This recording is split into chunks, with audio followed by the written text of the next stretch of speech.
So how do insurance companies really make money on whole life insurance? And how do you know you're not getting ripped off? Well, in this video today, we're going to talk about just that, because don't be fooled. Insurance companies make plenty of money off of you, and there's a variety of ways they can do it. But I want to kind of peel back the curtain a little bit, kind of get back to that Wizard of Oz, so to speak, and figure out what's really happening, what's happening behind the scenes. Because let's be honest, nobody else is being honest with you. Nobody else is being a parent telling you how they make money. Well, let's dig in and show you exactly how insurance companies make money and whether that's even a good thing for you or not.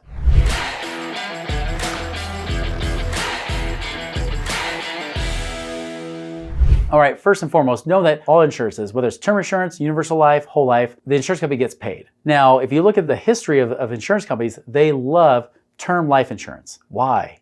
It's cheap, which is also a great selling tool for you, right? Because they want to sell you cheap, because people like to buy cheap. That's why Walmart is around, right? They want to sell you cheap. But on top of that, less than 1% of all term insurance policies actually pay out. Now, is that because the insurance company isn't paying out? No. It's because they've taught you over the years. When they started doing term insurance more seriously in the 1970s, they started telling people, hey, do this. Buy term, invest the difference. And then when you're old enough, cancel your term insurance, right? Because then you'll have enough investments, you don't need it anymore. The insurance companies are the ones that taught you that. Why would they teach you that you don't need life insurance when you're older? I'll tell you why. If you haven't figured it out already, I'm sure you already figured it out because you're smart. You figured it out because you're like, well, yeah, because you're likely to die when you're older. That's when they would actually have to pay out.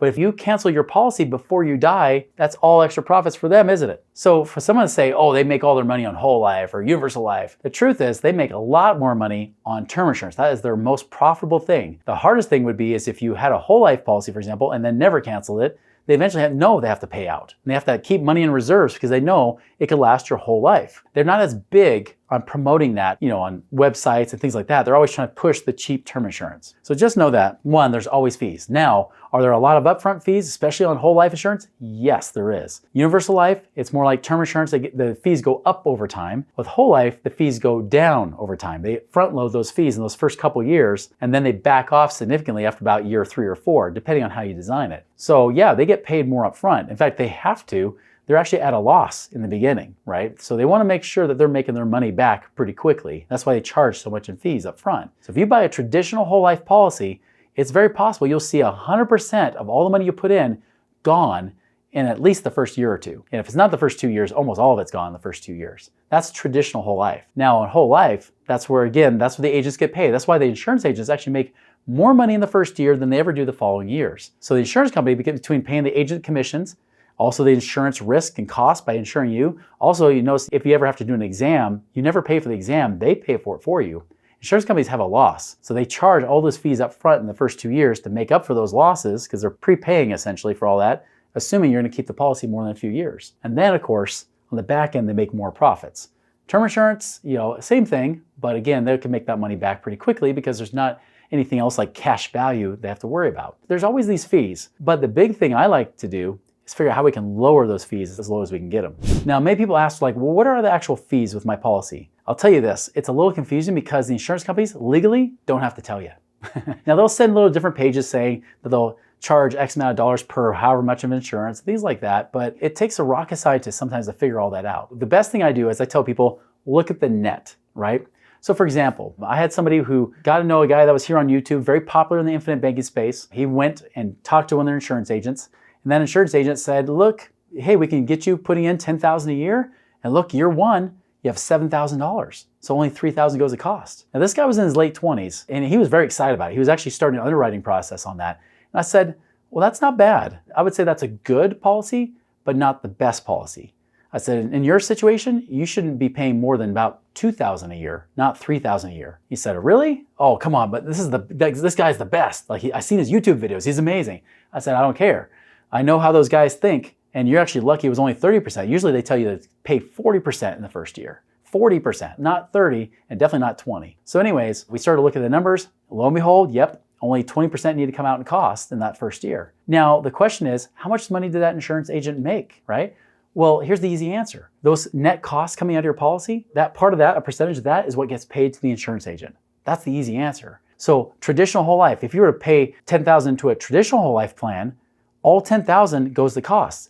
Guess what the agent earns? he earns his percentage or her percentage off that $10,000. Well, in this guy's case, if he did it where he had $7,000 that first year, that means $3,000 goes to cost. Well, that agent made a percentage of that $3,000. In our case, we made a percentage off the $2,000, and we lowered it as low as we can get it while still keeping it tax-free.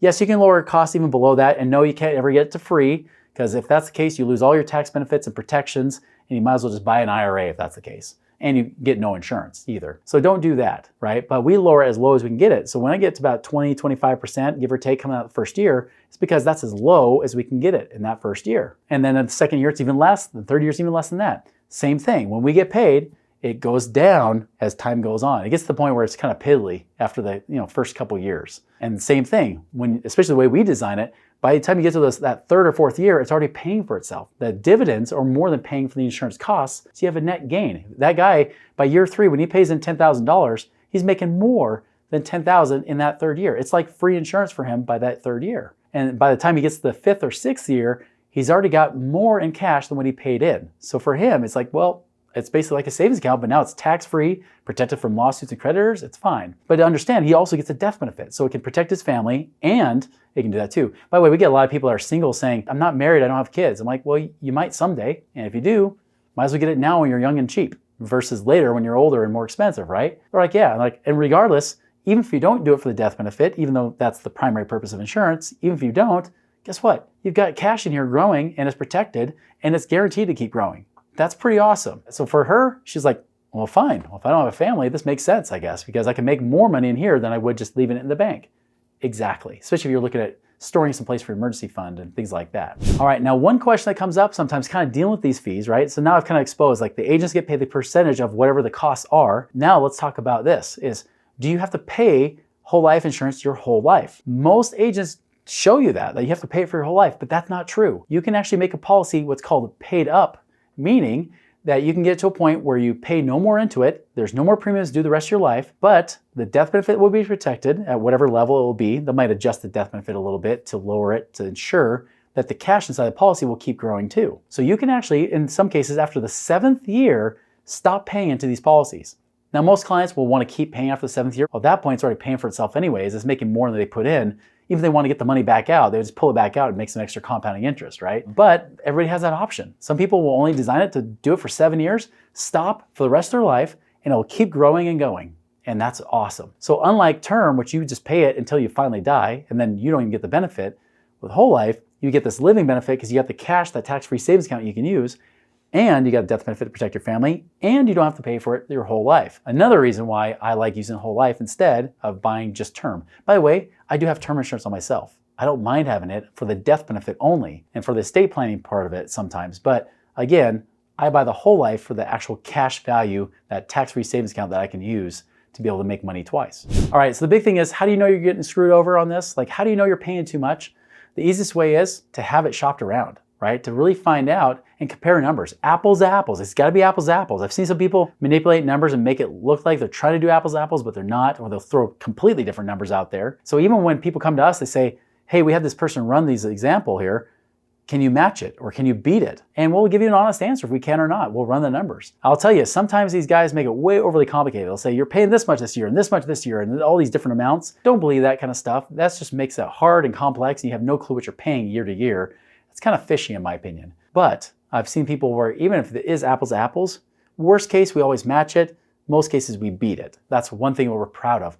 By the way, make sure they send you the numbers. If they don't send you the numbers or they say, well, no, we don't have the numbers because you got to wait till you're approved for the insurance before we give you the numbers, that's bull. They don't have to do that. They can send the numbers knowing that the numbers may be higher or lower depending on your health rating, right? We get that. But do not for 1 second buy that they can't send you the numbers, because the reason they don't do it is because they want you to go through the whole process, go through that whole pain, especially if they have to do the poke and pee test or they come and do the paramed exam. Some companies require that. If you have to do that whole process, you're not going to say, oh, well, maybe I won't do it. Well, I already went through all this hassle, might as well just get it. They literally bank on that. So do not buy into that little sales tactic that they try to use. They try to get you in there committed, and then you're just going to go with whatever they offer. We've had several people come back to us saying, hold on, like we were about to get this policy, slow it down a second and look at it. And so many times we've saved people literally thousands of dollars a year with that. Now, there's been other times that we see the policy, we're like, that looks good.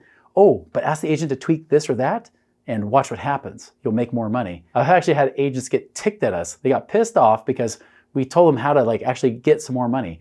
One guy in particular was a dentist. He was putting in over $50,000 a year. He's going to put in that policy. I said, hey, if you have them do this, you'll save yourself $2,000 a year in costs. And these guys were friends. That's why I said that. The one guy texted me, the insurance agent texted me, pissed off. He's like, you're just costing me money when you do it that way. Because again, he doesn't believe in giving you the best every time. And I said, that's not true, man. This is what they need. You need to give them the best every time. Funny enough, you know what that guy did, the client did? He ended up doing a bigger policy as a result of that. He said, you know what, I'm gonna put more in. So the agent actually made more money because of what I told him to do to save more money. Guys, that's the abundance mentality that all those insurance agents should have, but unfortunately, they're living off it. That's their livelihood. They can't make money without it. That's why you want insurance agents that actually invest and do things to create passive income so they have multiple streams of income and they don't just try to screw you over by making it just a good policy, but not the best one. So just know, guys, that insurance companies make money on this one way or the other, right? They're gonna make money on this, but the best thing you do is have those numbers run. If you want us to throw our hat in the ring or be able to see what those numbers could look like when it's the best in your specific situation, go to moneyripples.com. On our website, there's an infinite banking section you can click on and actually book a time to book a call with an agent to really look at this. And just so you know, our agents, if they ever violate the thing where you don't get the best every time, we fire them. They've already had the verbal warning. If they ever break that agreement, they're gone. That's it. So we make sure that you will get the best every single time. So feel free to book a no obligation consult with one of them to see what it could look like in your situation at moneyripples.com.